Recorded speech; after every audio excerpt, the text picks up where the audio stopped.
Welcome to the American Operator Podcast, where small businesses are the heartbeat of America.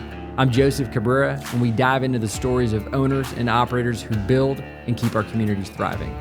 Whether you're new to business or already in the trenches, we'll share the hard-earned wisdom, triumphs, and challenges with running a business in this great country. Let's get to work. All right, team. I'm here with Jackson Leach in Austin, Texas, in studio. Man, you've done a lot in your life, man. I'm stoked to be able to dive in and talk the good, bad, and ugly on small business, but how the heck are you, man? I'm good, man. Thanks for having me. I've been thinking about being on your podcast for a while, and it's you've been very good at being like, hey, I know you got small kids. I know you're busy. Like, make time, get in here. And because of those 3 reach outs, I was like, oh, okay, cool. And actually, I was born like about a mile from your office right here. Oh, were you really? Yeah. Down here before it was a mile and a half. I was Barton Springs. Yeah, man. Grew up there my whole life until I was 24. Lived in Barton Hills, and lived with my grandpa, because my grandma had passed away, and then just the pristine Austin upbringing, sneaking out and going to Barton Springs at 3:00 in the morning before they put up a fence when I was a kid. You just jump right in. Yeah, it's a pity that I can't like replicate that kind of upbringing, because Austin's so different now. When I was born, it was 300,000 people, and now I don't even know what it is now. It's got 1 million in it, right? No, more than that. Yeah. What? You still love the town? I do. I love the town, but I love it in the way that you have relationships with people you're not with anymore. You still love them, but you can't. But you're not in love with them anymore. Austin is. I was born here, and it's natural for anybody to kind of want to leave. So right now I'm trying to convince my wife to leave and go somewhere else for a while. I don't care if it's for 1 year. Yeah. Like I was born here. What's on the top of the list? I'm just curious. Well, so there's the fantasy top of the list, and then there's the realistic top of the list. Yeah. Fantasy top of the list would be like move to Brussels or something like that. That's legit. Yeah. Moved to New Zealand for a while. I love New Zealand. I've been there a couple times. Realistic on top of the list is Raleigh, North Carolina, or upstate New York, because those are the only campuses that she could relocate to with IBM. Is one of those things. So she loves her job. So it's like she likes her team. She wants to keep building with them. So those are the options, and those aren't exciting to me. So I think we're going to stay in Austin. So I got to stay in Austin until something else comes. Yeah. Well, man, look, you've had quite the start. I mean, everything from beer to butcher shops, and then beyond that. But before we dive into that, I'm just curious, man. I would think with folks who meet you and know you would say, oh yeah, entrepreneur, business operator, that's what they would think of you first off the bat. Where'd that come from? Did you grow up that way? How'd you get into it? My grandpa. So I lived with my grandparents. I lived with my parents, and then when my grandma passed away, I was 13, and we lived very, very close, within minutes from my grandpa. So then I said to my parents, hey, I want to move in with grandpa. He's by himself, because she passed away, 13, 14. So I moved in with my grandpa, and he started the first cable television company in Austin, Texas. And he was through and through just diehard entrepreneur. And was that his background? He just was like, I'm going to do this. Well, the war ended, and he went to UT for electrical engineering. And then before he graduated from UT, the city of Austin hired him to set up some electrical grids for them. And he was part of clearing out Town Lake to help do some power stuff for the dam and some other things. So then he started a cable television company after that, and it was called CTS, which had been acquired, and he bought back once and then sold again and that kind of thing. And so he just went around to different towns all across Texas and setting up the first cable television.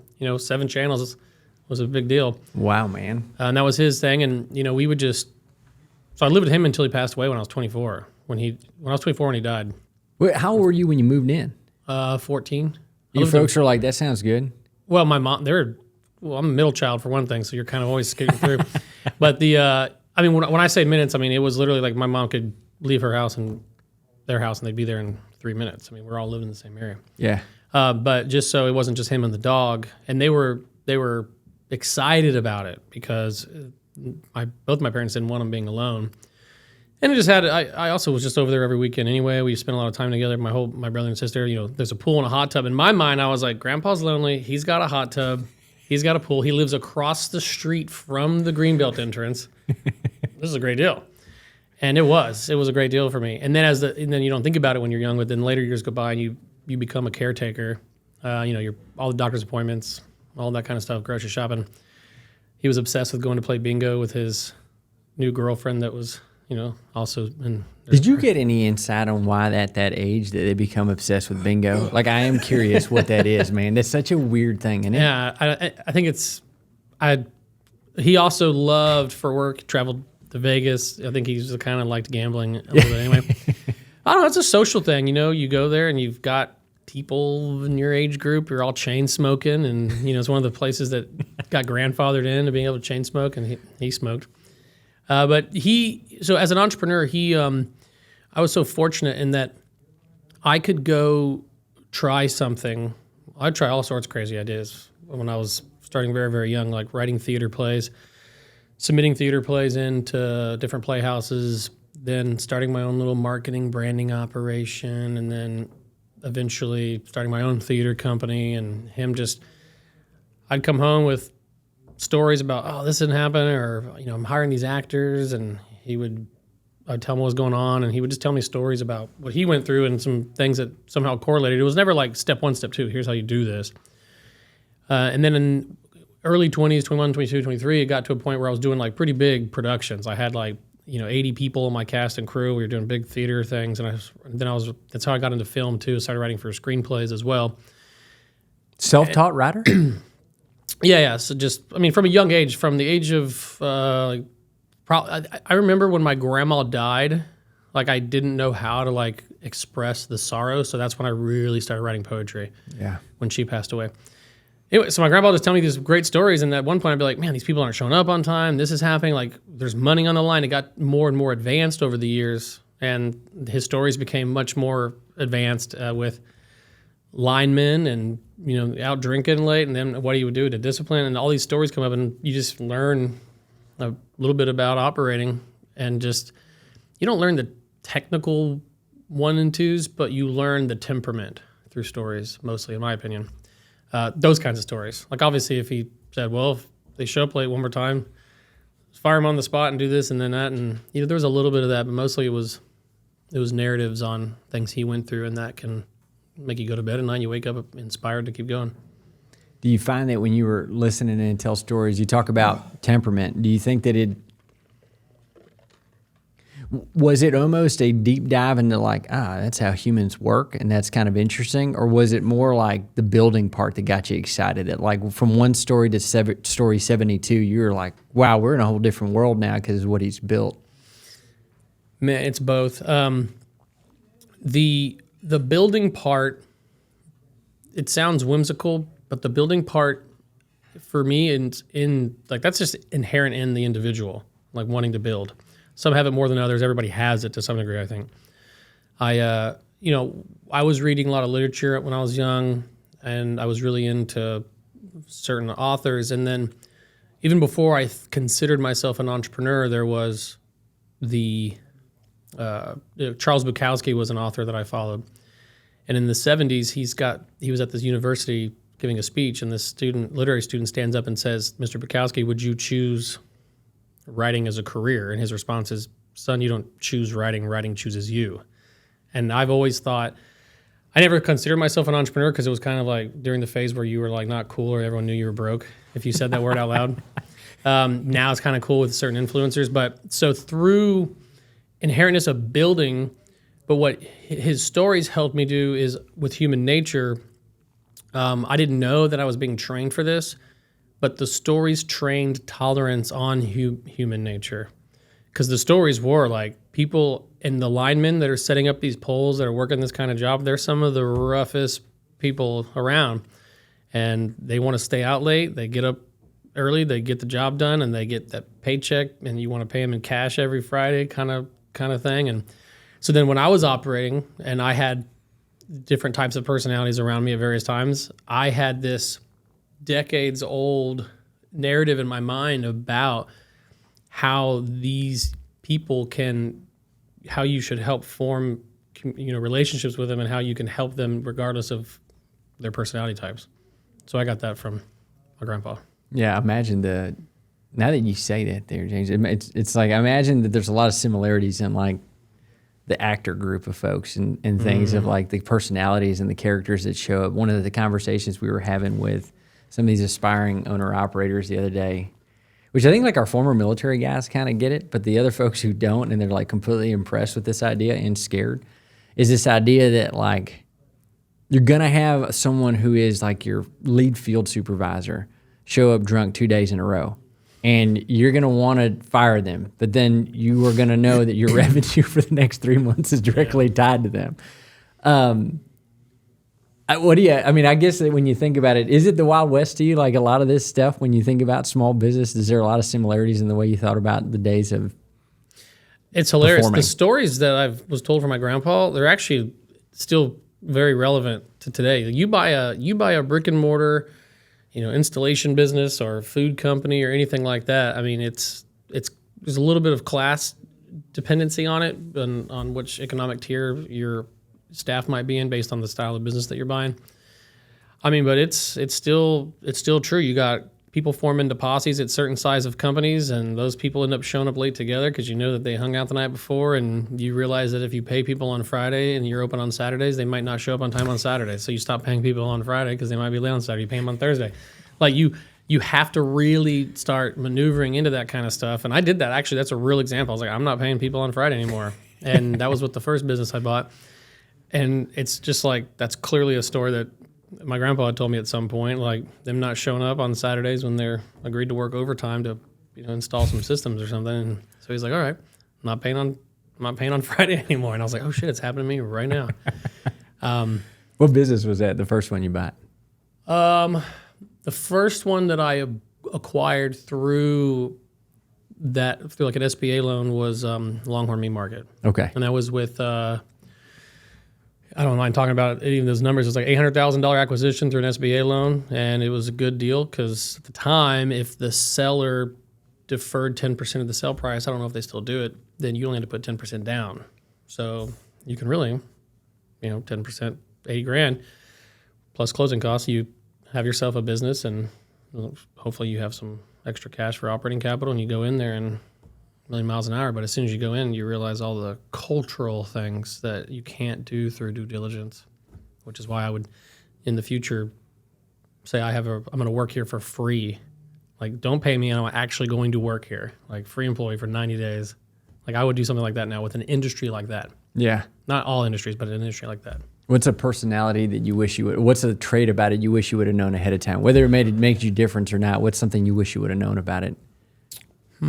I wish I would have known. Well, a trait that I wish I had going into that one in particular, it's grown, is, I hate to say it, but a little more ruthlessness. Like, you go into a business and you want everyone to believe in you and like you and all these things during acquisition, and you're afraid that you might lose them because you're so naive about how to run it that you don't want to have to learn something you don't know how to learn when you're already navigating so much. A lot of buyers are first time and only time buyers too. So I wish I had been a little bit more like, you know what, I'll be fine. Like, I wish I had a little bit more of that. Like, if you're going to do this, you can just leave right now. But instead you really like, what do you need? Like, you want to talk to everyone, you want to lead with empathy, and you got to do that. It's got to be a combination of all those things. But I wish I had been a little bit more like, it's going to suck, I'm going to suffer. So instead of suffering like mildly over the next 6 months, I'm just going to suffer really hard for the next 3 weeks and get it over with. Just weed out some of that stuff. But I don't know if I answered your question because no, you sure did, on a man. rant. But yeah, no, it's but the traits about the business, there's just no way to learn the behavior of your customers. There's no way to learn it also depends on the age of the business. A lot of people are retiring out of their businesses and they're selling them. And I would look for a business that doesn't have an online presence at all, that doesn't have reviews, like online, where you can actively go and investigate and see what people are thinking and feeling about the business. Those can be exciting, but also dangerous, because then you're the first person to build the digital presence for that company, which is what I did.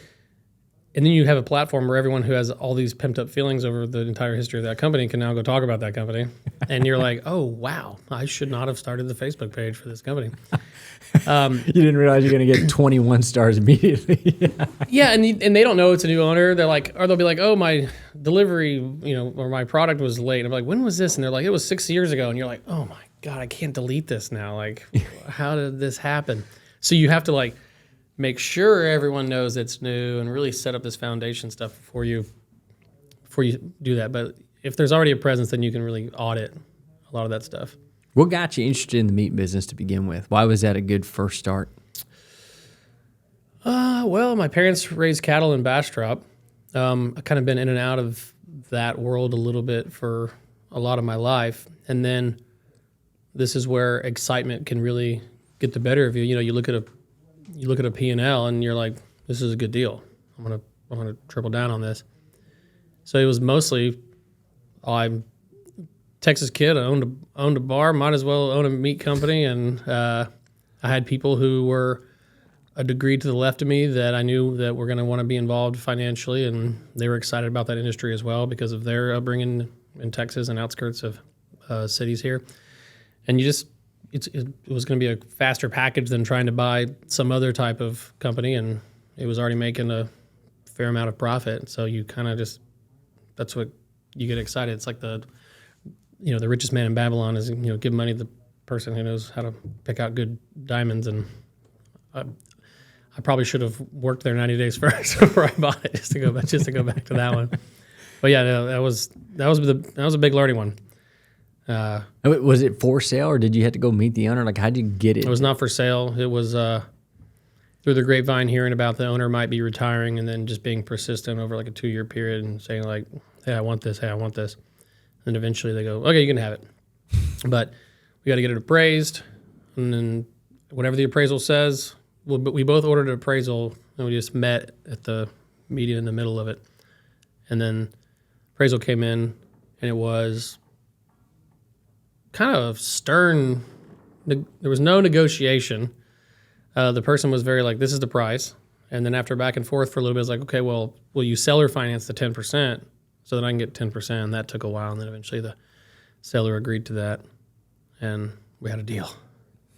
And off to the races. Off to the races. What was day one like? I'm just curious. Like, did you, official day one? I'm sure you'd been in there before. The seller, for some reason, I agreed to a 3-month hang around.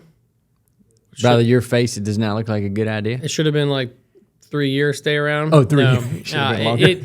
No, it should have been about 6 months. And the second acquisition, I had made it longer, and then I even made it a like on call, on demand, part time, like scaled it down kind of thing. Thought I had learned my lesson, but I learned another one during that one too.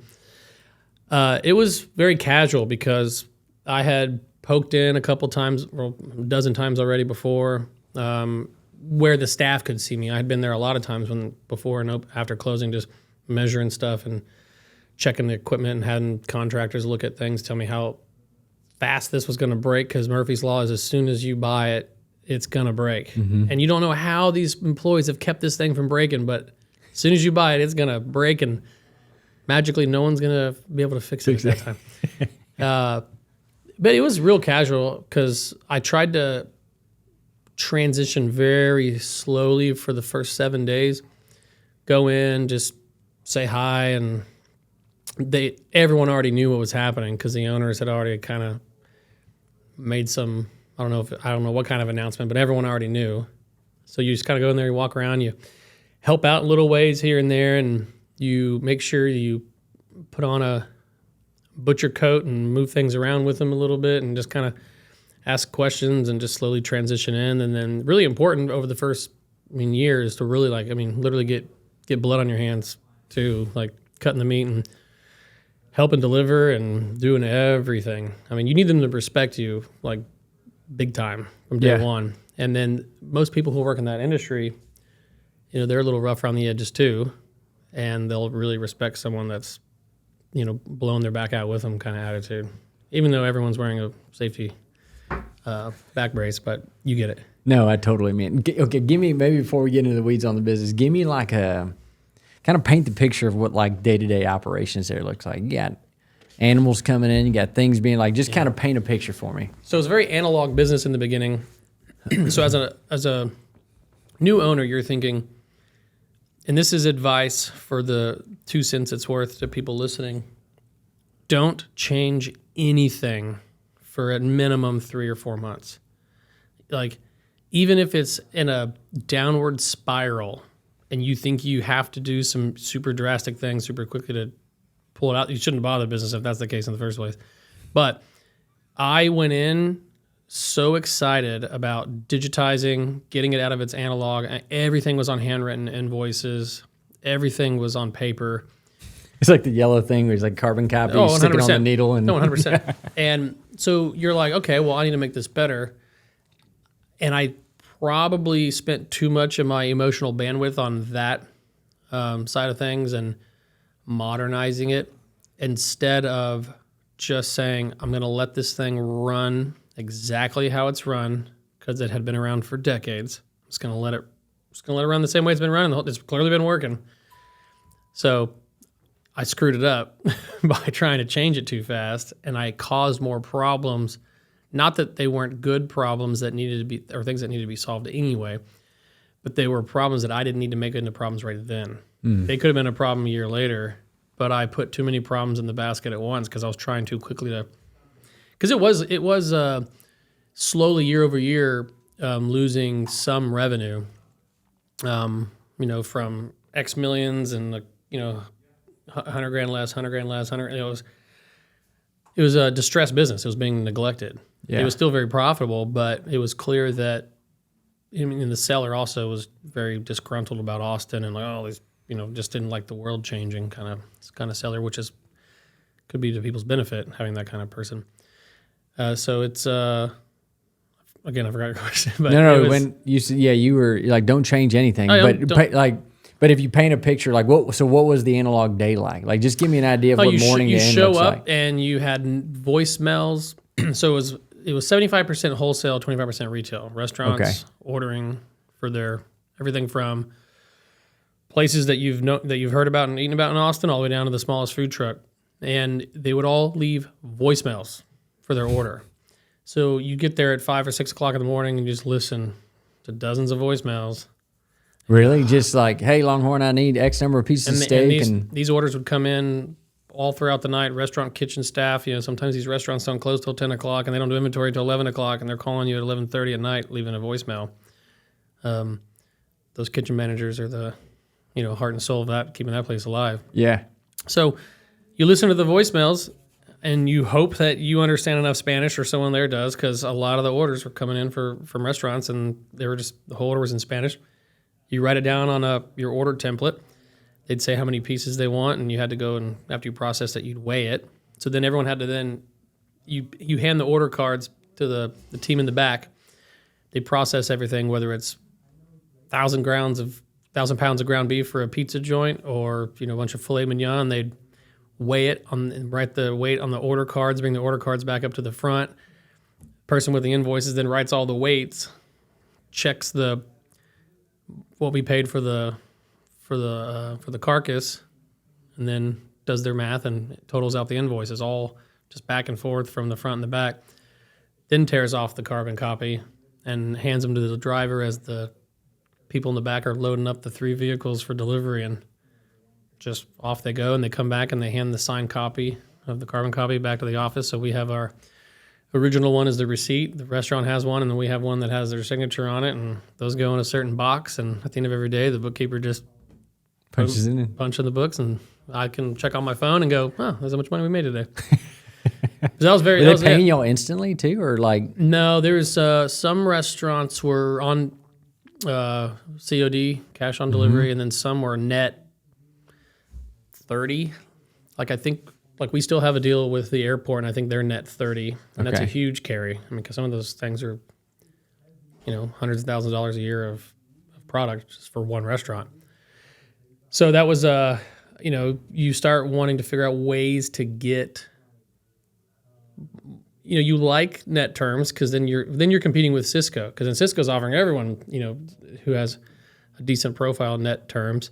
So you're like, okay, well, I gotta compete with that. So I gotta start offering more net terms to more businesses. You go to try to take a restaurant like, what's the one right over here? Matt's El Rancho or something like that. You know, they're gonna want net 30 in a heartbeat because Cisco's been giving them net 30 for a long time. And you're like, let's start with just chicken. I'll give you net 30 on just chicken. And anyway, so then that's how it is. But then retail is going on simultaneously. So what would happen is the cutters would cut for wholesale. The walk-in retail spot didn't open until 2 or 3 hours later after everyone showed up. So then they process, and since we're USDA regulated, the state inspectors are there every single day of the week. Really? Yeah, we're like giving you a check, or like what is going on? No, there? they have their own office at the spot at Longhorn. So they're there every day doing a health inspection every day of the week. That's common. Like any butcher shop is going to have someone on site. No, if that's because we are doing wholesale. I see so what if you're you saying. sell for resale, you have to be inspected. A lot of places break the law and they don't have an inspector. They don't claim they're doing wholesale. Like for example, HEB claims they don't sell wholesale meat, but every food truck in town has run out and had to go buy ground beef or pork chops or something like that. But that's technically illegal. The restaurant or food truck cannot do that, but no one knows that. No one's pushing. No one's going to go. HEB does too much for the state of Texas to have that crack down on them. So then that's funny, man. I didn't know that. Yeah, no, I actually thought about hiring a lobbyist firm at one point because there's a lot of even smaller meat companies that are just retail. But if you go there at 6 o'clock in the morning, they're not just retail. There's a bunch of businesses picking up, and they're not inspected at all. Like we would have like rust on a door hinge, and they would say you got 3 days to get rid of that, or you can't cut. And it's like you're having to, got to keep a whole HACCP program and everything. Wow, man. So you have to cut wholesale. You can't cut retail until wholesale's done because the state inspectors aren't there to inspect retail. And so you cut all the wholesale, and then the wholesale gets cut, and then you can cut for retail and load up the retail case, and people start walking in, and you've done all your orders for wholesale around the time that all starts. And if a restaurant calls and says, oh, I really need 50 steaks, can I come pick them up right now? You have to tell them no, because your whole cutting room is now in the retail process of cutting, and you'd have to deep clean it, and you'd have to hope the inspector hasn't gone on lunch break during that time. Why do they care more about wholesale? Why is retail not a thing that hits the radar? Well, because the city that's under their jurisdiction, city inspections. Ah. So we would get random city inspections at the same frequency as like a restaurant does. Okay. Once or 3 times a year. So you get inspected on both ends, just this one's way more often.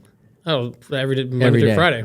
Oh yeah, and then huge logs and temperatures forms you got to fill out. And if you forget to put the temperature of a test that you did, you have to do E. coli testing every month, all sorts of stuff like that. You have to mail it off and get it tested and get the results back. If you don't, you get a write-up. If you don't sign a form, you can get a warning for just filling out the paperwork wrong. And it's just like, well, this is pretty ridiculous. Like, can't you see I got employees? I'm trying to grow this company. Leave me the fuck alone. And that's a brutal, so learning more about the regulatory stuff of an industry you're buying. I mean, every industry, whether it's HVAC or electric, there's compliance stuff you have to abide by. And learning a little bit more about that, or interning at a place, even if it's not the one that you're about to buy, like richest man in Babylon. For those who want to chat GPT, what that summary means. Looking at the, why did y'all stay successful? Why do y'all stay successful in a world where it seems like things are really commoditized and Amazon Prime? Like, what about this independently owned butcher shop seems to keep doing its thing? Thankfully, it's because people care about local and quality. Even if my steak comes from the same, even if it did come from the same slaughterhouse as, say, a global or a statewide retailer, there's still this inherent, you get to go talk to your butcher. You could say, there's this specialty cut, I really like it. Or, hey, I've got some big dogs at home, can I have some dog bones? There's a different relationship. You can get a little more custom with the item. And thankfully, we do have more local product. We do know that all of our cattle come from Texas. We have cattle that come from my parents' ranch and some other friends of theirs ranches. So there's that inherent closeness about the product. But It's also, you can just get a larger variety, and you can come in and say, I just need some butcher shops, like huge retailers now, they're starting to add more of that vibe. They've learned. But I think it's really just people want to buy their meat from a local butcher shop. As like on Amazon, I mean, if I need some socks, like I'm not like gonna go do an outing to go find local socks. Like I'm just not. It's just unfortunately. I wish that'd be great, but this doesn't exist. But when you think about, I want a nice steak for Saturday night. My friends are coming over. I'm gonna buy 5 steaks. You actually have more of a premeditated thing about it. You're willing to spend some time on it. You're about to spend like $300 on some steaks for half a dozen people. So it's that's why we survived. But the main reason that it's survived and grown is brute force. Like having some intelligence. I have to make up for my lack of intelligence with brute force, time and energy. How you mean? Oh, I'm not the smartest guy in the world, so I have to make up by working 80 hours a week. Like, because if I'm going to make a mistake, it's okay, because I'll just work longer to make up for that mistake that I just made. Because if I clocked out after 40 hours, it'd be mistakes that could have been solved in hour 41, but I was like, But I'm out. Yeah. So just dude, sheer tenacity. Back to that Charles Bukowski quote, like, entrepreneurism, you don't choose entrepreneurism chooses you, kind of thing. Just obsession.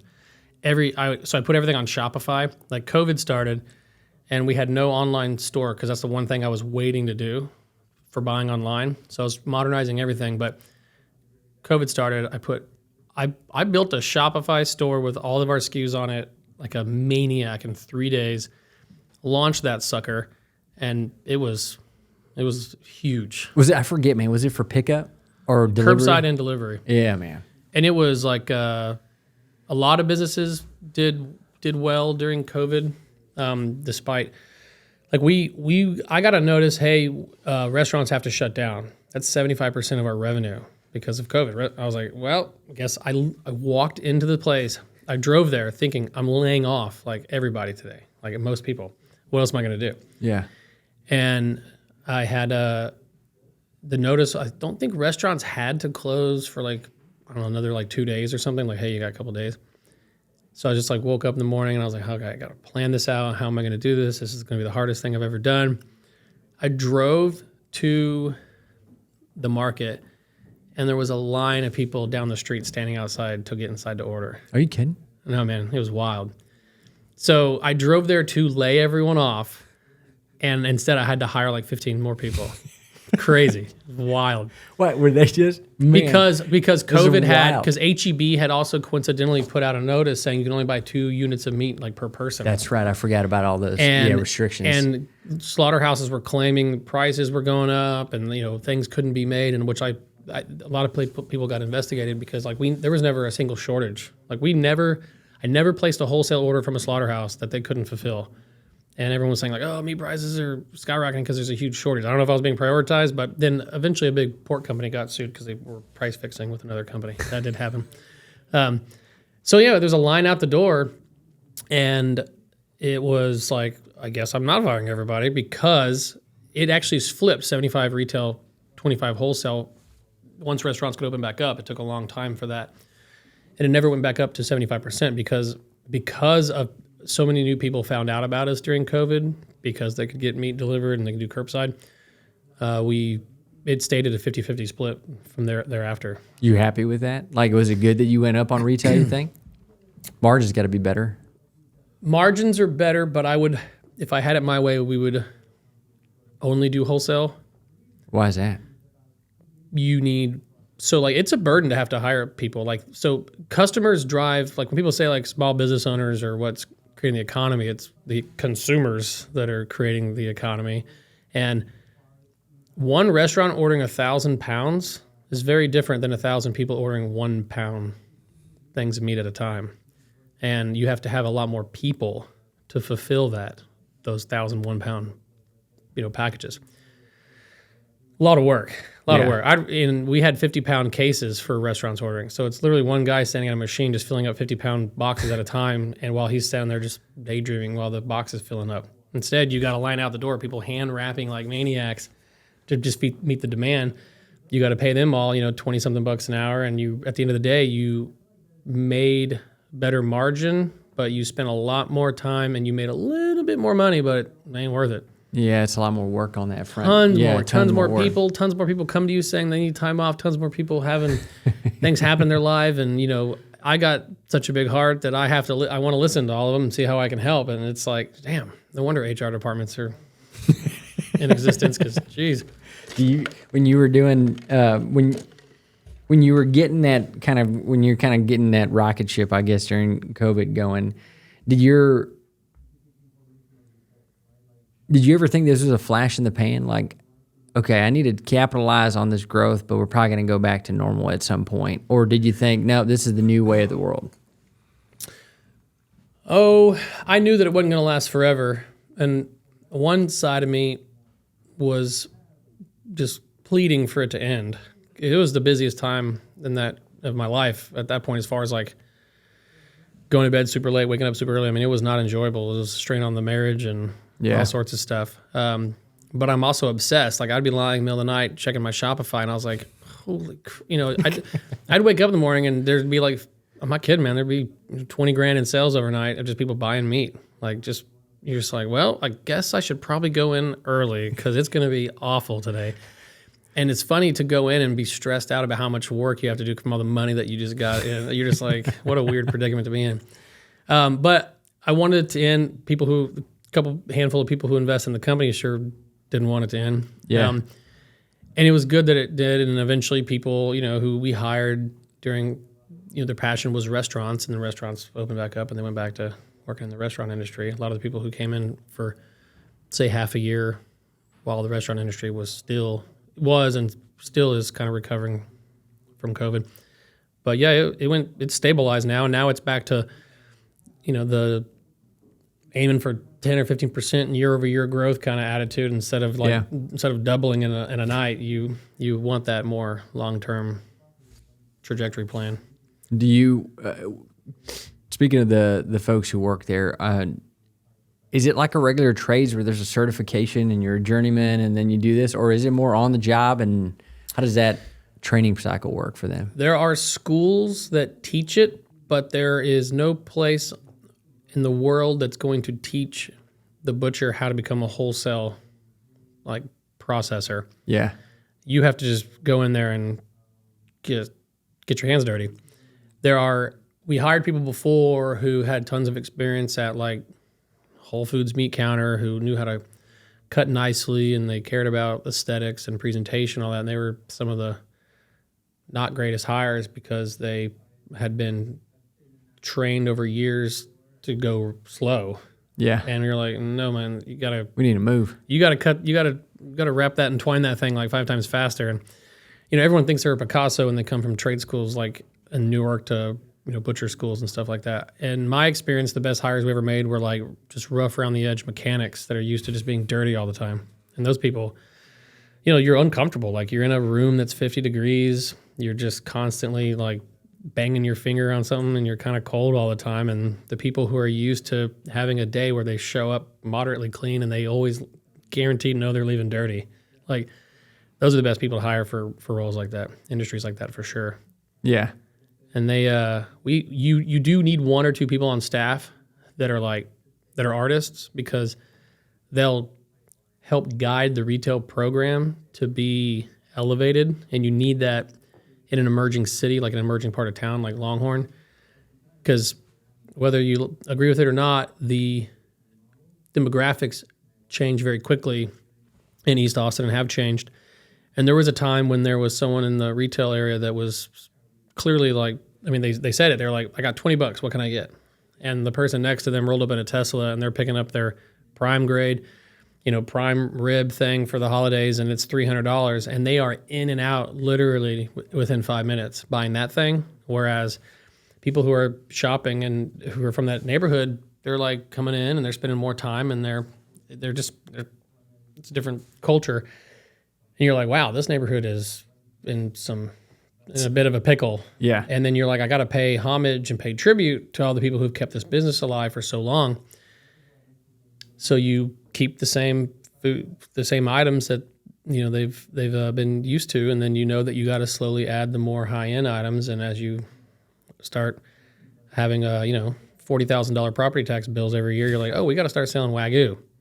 So then I started importing A5 Wagyu from Japan overnight and building that kind of clientele out and trying to keep a little bit for everybody. And that's another thing is you care about everybody. You're like, if I really wanted to be like, nope, we're only like what we're doing. We don't sell anything. When I bought it, there was some select items and lower quality items. And now we've just set a rule. It's like, you got to be choice or higher. We don't sell the select stuff. Kind of go to the grocery store for that. You can go to H-E-B for the select stuff. Yeah. So what are the other, man, just to get, I mean, I could talk to you about butchering all day long, but the other businesses you've been involved in, just maybe give us a quick inventory of that and we can go down a rabbit hole. We bought Uncle Billy's on Barton Springs Road. Mm-hmm. That was kind of a nightmare. It was growing. We were in like 900 accounts, gas stations, grocery stores, bars, restaurants. 2 or 3 years into the acquisition, we were up to like 1,200 accounts. So it was like pretty good, like growing. I think we were in all the H-E-Bs. If you drank beer on Uncle Billy at Barton Springs at the brew pub, it was brewed there. If you got it anywhere else, it was contract brewed off-site at a larger brewery. That larger brewery approached us, wanted to acquire Uncle Billy's.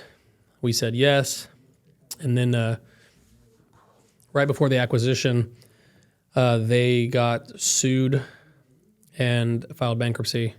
Yeah, again. And the whole thing fell apart because when you contract brew somewhere, you can't just go call another brewery and say, hey, we need you to brew all the beer for all the H-E-Bs in 1,200 accounts. Like, that's a huge warm-up process. Not to mention, like, a month or two of just getting the permit changed to another brewery from the TABC. So the whole thing shut down very quickly. Man. It was a nightmare. It was terrible. So even what you did have on site, that wasn't enough to sustain anything. No. Unless you were just going to keep it a small little restaurant. It was $25,000 a month for rent right there. You know where Barnes? Oh yeah, man. So that was, it could have gone back to canning on site but at that point, so much infrastructure had been built up, and I mean, it was going to burn money for a very long time if we went back to the canning on site model. So it's kind of like, you want to burn a little or do you want to burn a lot? They're both a lot. Do you want to burn a lot or do you want to burn a whole lot? And we just thought, well, we did keep it just a brew pub. People could show up and just drink beer on site. And a lot of people never even knew that it was going on because they're just customers that show up and drink beer at their favorite brew pub and they have no idea that they can't get it at H-E-B anymore. Yeah. Try to find another contract brewer. You get into one conversation for a month or two and then they don't agree on a price point. You're like, we told you we needed this price point at the very beginning. It's been a month, and then the next thing you know, you've lost another $200,000 in burn. So then you decide to throw in the towel. And that's a pretty hard thing to do. That's a skill set in itself, knowing when to turn it off. How do you know when to turn it off? Like looking back on it now, if you were giving a younger James an advice, what would you say? Oh, well, I don't think there's any moment when, good money after bad, sunk cost fallacy, all that stuff. You're just like, you always, as an eternal optimist, believe, I can fix this. You kind of have to have that mentality, too, when you're growing and buying something. You really need to be like, you know what to do, and you could do everything impeccably, and it's still not going to work out because other human beings get in the way. So I don't have the answer to that other than when your bank can't afford it, like when your bank account can't afford it. I mean, because the people around me and the other partners, I mean, we could bankroll it for a while, and we had grown it so much that it was already a popular brand. There was a lot to believe in. So you think like, oh, well, let's just go find another place to brew the beer. There's 100 breweries in Texas that are capable from a size capacity to do this. Let's go talk to them. And then you realize takes a long time, and before you know it, you're like, all right, guys, we need to each put in another 50. And they're like, oh, I don't have it. And you're like, what? And then it all crumbles like really quickly. Yeah. You don't have that. How long are we going to do it for? What's the burn? Then you close the burn because the one location might be doing a little bit better. And then you're like, okay, we're all having to put in less. And everyone sees positive signs because your burns are going down. And then didn't go down quickly enough. And it's weird. People run out of money. It's a weird thing. It's a weird thing. Isn't it just growing trees? Yeah, that's what I heard. It's definitely made out of trees. What? So what is then after that? What was the other business? I got the bar. The bar was a SBA loan. Actually, the bar was great.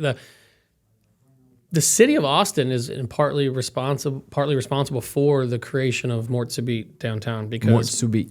it means sudden death. It should be a rock and roll heavy metal bar, but it's French for sudden death, and it's named after a bar in Brussels that I used to go to a lot that gave me permission to name the bar of the same name.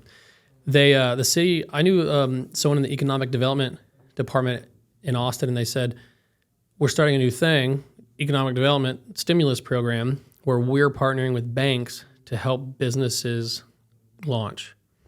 Do you want to be one of the first businesses and do a test pilot with us so we can figure this out? Sure. So the city of Austin partnered with ABC Bank, and I was able to, for a very small down payment, get a loan to go open Mort Subit through the city of Austin. So half my loan came. I paid the loan payment to the city of Austin. Really? Is that still how that's working? It's paid off now. Yeah. After 7 years, which frees up. Man, when you have like $7,000 an extra a month in your business, it's crazy. Miserable for up until then. But I don't know who was underwriting the city. I don't feel like unless the city and like taxpayers were a part of this program. Yeah, who's backing that? Yeah, like I don't know who the underwriter work? was on that, but half of it was ABC Bank. Okay. And ABC Bank was, I think the city was guaranteeing the part of the ABC Bank too. Like, hey, like we're going to choose people, kind of like how SBA guarantees the loan if it flops. So that was cool. So actually, if the city had not been like, hey, do you want this? If this certain representative at the city had not said that, I probably would not have opened the bar because I wanted to open it. But that was the catalyst that made me go, well, that's a good idea. I guess I'll go open this bar now. How's the bar as a business? Operating it? Yeah, all of it. Like maybe just first, like and I know it's probably going to be it depends, but like as a business itself, one that you would say, yeah, you can actually have some success with it, or it's way one of easier to those, run than the Longhorn. Oh, is that right? Oh yeah, big time.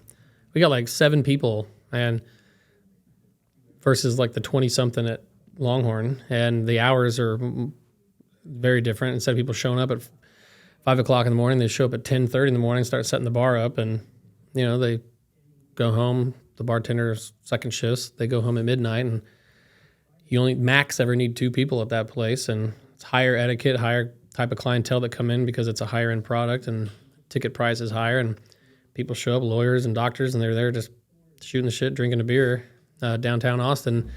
Very different model, and the SKU, the inventory management, it's a SKU, bottle in, bottle out, keg in, keg out. Not like weigh the carcass.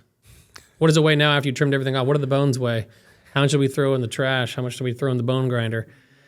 Like it's just weighing. Cows aren't square, is the saying. So yeah, it's just a very different business, but you can only make as much as you can turn the butts in the seats. Like the Longhorn has a capacity to still even triple as a business from a square footage standpoint, because instead of ordering from a slaughterhouse every 5 days, you can order every day. Like it's just keep churning through the inventory, and as long as you got enough cold storage to last that 2 or 3 day cycle, sky's the limit. And if you grew to an even bigger point, then you just get cold storage somewhere else, or you can really fit. Machinery has come a long way to expedite things. But the bar is more of a lifestyle business. Like you can make profit on those kinds of things. Like on a restaurant, we had that pizza restaurant, Lucky's Puchas. It was a pizzeria in West Austin. You'll make like 8% profit, which restaurants like, oh, making profit, you're a restaurant. But it's I would never advise anyone to ever acquire a restaurant ever. If there's a wholesale component, it's different, like a brewery that can sell off to the rest of the world. But if it can't leave the premise, stay away. Yes, definitely stay away, because we were growing. We were 8% profit, and then the 5 or 6 year lease option ends, and the landlord's going up 5% on rent, and you're just like, this is just not worth it anymore. So then you just shut the whole thing down. Y'all own the real estate in Mort Subit? No. Okay. No, I've tried to buy it a couple times, but every time I throw out a number, the owner squints at me and points his finger to the sky. Seriously, he goes like that. But then later on, I found out he wanted $14 million, and I was like, okay, that's 10 more than I offered. So the bar, but the thing is retail businesses are just I mean, they're different. Like there's operating a retail business and there's operating like a software company, just a whole different ball game. Not that I've given up on retail businesses, but my passion with technology and my passion with like blockchain, I raised money for feature films for a while. I want to make more movies. So I've really navigated back into, I guess, not remote work, but digital work. And once I had children, that put a big fire under my ass to like stop having to go in early and stop having to stay late. If you're fortunate enough to be able to make those decisions, then that's a smart thing to do. If you love what you're doing and you love operating, I know people who are restaurateurs that have 5 kids and they still show up before everyone else and leave after everyone else. And it's, but they're great at it. There's 5, there's a restaurant group that they're doing it with. So there's more infrastructure. Has more of a flexibility if they need to go out of town for 2 weeks for a holiday. But you better have a secondhand person if you run like a restaurant and you want to spend a week doing something on your own. I mean, you got to have someone who knows how to run that thing. You need 2 operators almost. Yeah, man. Did you find it sounded like hospitality kind of experience, that stuff is what drew you to it. Is that Jackson Leach, the guy who's kind of loves being intertwined in the fabric of Austin, that drew you that way? Or Nate, like being naive? Like what was, obviously looking back on it now, it's 2020. Tech and theater, film, tech was my priority from day one, but I wanted to have a spot to go that was mine. And culturally, restaurants and bars are such fun things to own and be a part of, because those are the hubs where the interactions for all the other things to really kick off. I mean, the amount of times I've walked into my bar and seen some younger guy pitching a deal to some older guy, I'm just like, that's awesome. Like that's why these places exist. And it doesn't have to be over alcohol, of course. But, so that's always an exciting thing to own, and that's the lure of it. And if you can nail it, and it can be the ROI that I have received from that bar in the non-monetary ROI is 100x more valuable than the monetary. There are people who are invested in my software company today who I met because they were regulars at my bar. There are, I was on this is like one of the coolest, like I was on the cover of Brussels Times, like because I own a Belgian bar. Like friends of mine in Belgium were sending me pictures of me on the front cover of their newspaper. And I was like, I don't care if I lose $1 million on this. Like that's the coolest thing ever. And like social thing, like the princess came to my bar, of Belgium, like drinking a beer with the prime minister at my bar. Like those things are so cool. And if you have like a cultural bar, like the Italian pizzeria, we had members of the Medici family come eat at our Italian pizza place. Like things like that culturally can get you excited, and it makes things like that worth it, to intertwine and make the suffering a little more tolerable. But I would just never do a restaurant unless it was going to be a part of like a dynamic restaurateur group. Yeah. Like if I was going to do like 3 at once or 5 food trailers at once, but a one-off is very, very difficult. Yeah. No, it's something that you definitely get a lot of. It can be very romantic from the outside looking in, but I've learned that the guys and the gals that do well in it are pretty hardcore about like understanding what the real brass tacks is to it, and like no bit of daydreaming is just going to will your way into success. I know we're coming up on time, and it made me think of like probably a cool way to kind of like. I want to add one thing though, because I know that if there are people who are looking to buy a business or start a business, a hole in the market that I have seen that I would go do if I had the bandwidth to do would be cold warehouse storage is a huge need. There's a huge deficit of cold warehouse storage and cold delivery vehicles. Just a freezer truck, refrigerator truck. Really? Like you'd own that fleet and then rent it out to people? Mm-hmm. Or okay. Like right now, even Longhorn like once we have more capital to spend, like, I mean, they're like $60,000 a truck. I mean, for a small one, a bigger one, way more. There's a huge business out there to have a fleet of 10 of those things, and all you do is rent them out like Penske or whatever that. Yeah, right. Just straight up, just totally, man. That's like a huge, simple thing. You got to worry about maintenance. You're kind of a distributor thing. You got to worry about the fleet that way. But warehouse storage that's cold, and cold delivery. There's a huge deficit in the market for that.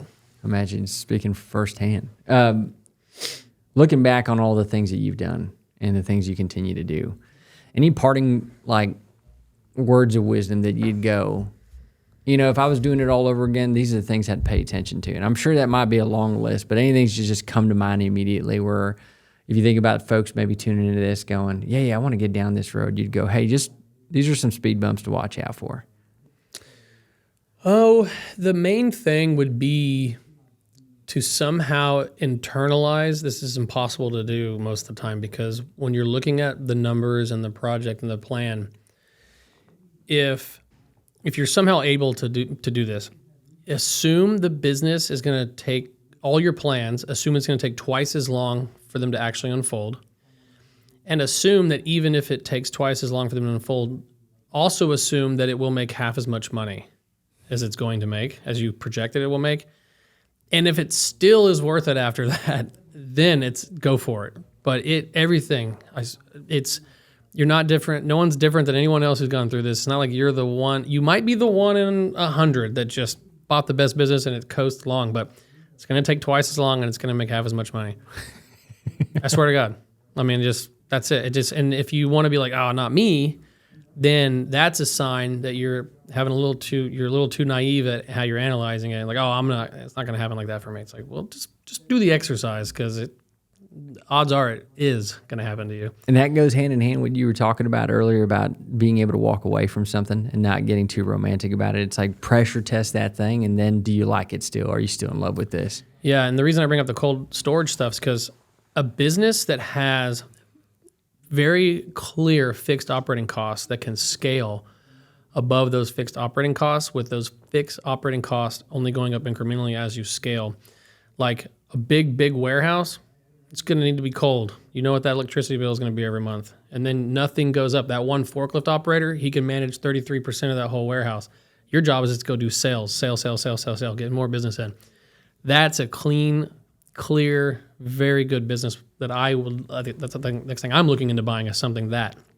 Other variables where you got to change headcount just and fluctuate all those things up and down as it undulates around what the economy is doing. Like those things are a headache, and your emotional bandwidth will ebb and flow with it, and that's what wipes you out. So being able to it sounds like simplicity goes a long way too on this stuff. Yeah. How about people simplicity? Maybe that's a better way to end this thing off. I know we talked about it on the way in, so just to the extent you'd like to share, but like when it comes to especially vision and decision making, like how important is it to keep things fairly simple in that realm? You mean when you give your like St. Crispin's Day speech to the staff, like what your vision is for the company? No, more like, is it a good idea to go buy a business with 5 people? Oh, I mean, if it's a warehouse that's got cold storage and those 5 people all are forklift certified and you got 100 customers, then it's a great thing. If you can, like I knew that when I bought, say Longhorn, I knew that if I got 10 more restaurants, I wouldn't have to hire anyone new until I had like 10 new restaurants. Like, cause that's the capacity. You can look in there and say, okay, well the grinder is a machine. If it's only running for an hour, it can run for 7 hours. Yeah. That's the fixed cost thing. But, on people, though, what I have learned is pay the absolute most you can for the highest quality person very early on.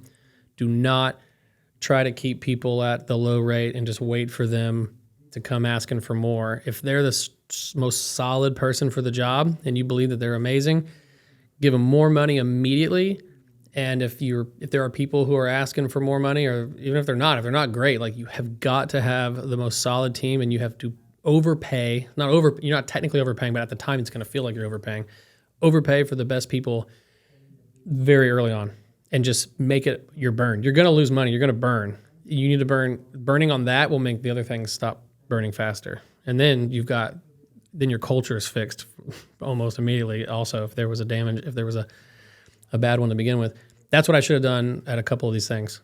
I just hired the super high caliber people that just best of the best, showed up on time, gave 100%, so that I could 100% focus on just growing the business, not worrying about people.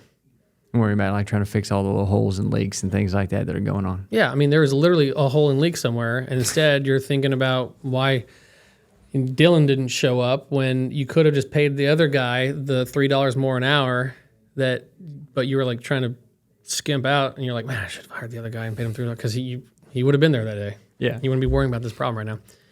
It's a big world out there. It's very complex, but the KISS motto is just keep it simple and keep it lean, and don't get too married to the financials because you really want this deal to go through because you told all your friends and your wife and your husband and everything that you're going to buy a business and it's going to work. Like, zoom out and say it's okay to wait another half a year for the right business to buy. It's okay. Especially if it's cold storage. Especially if it's cold storage. Hit me up if you open a cold storage facility. Man, brother, thanks for jumping on with us today, man. I could talk to you for a while. We'll probably get you back on because I think there's so many nuances that I know that, everything from the way behind the scenes and how I know you're great at talking through like how do you structure things and all that stuff. But this stuff here, I think, is the raw things that people need to hear. And I appreciate your time spending a little bit of that brain power with us today. Yeah, I'd love to come back in sometime. Thanks for having me. Anytime, man, especially as an Austin local. Yeah, I'm 2 miles down the road. Thanks, buddy. Yeah, cheers. Thanks for tuning in to the American Operator Podcast, where we celebrate the backbone of America, small business owners and operators like you. If you've enjoyed today's episode, be sure to subscribe so you'll never miss out on more of these stories and insights from people who keep our community strong. Until next time, keep building, keep operating, and keep America moving forward.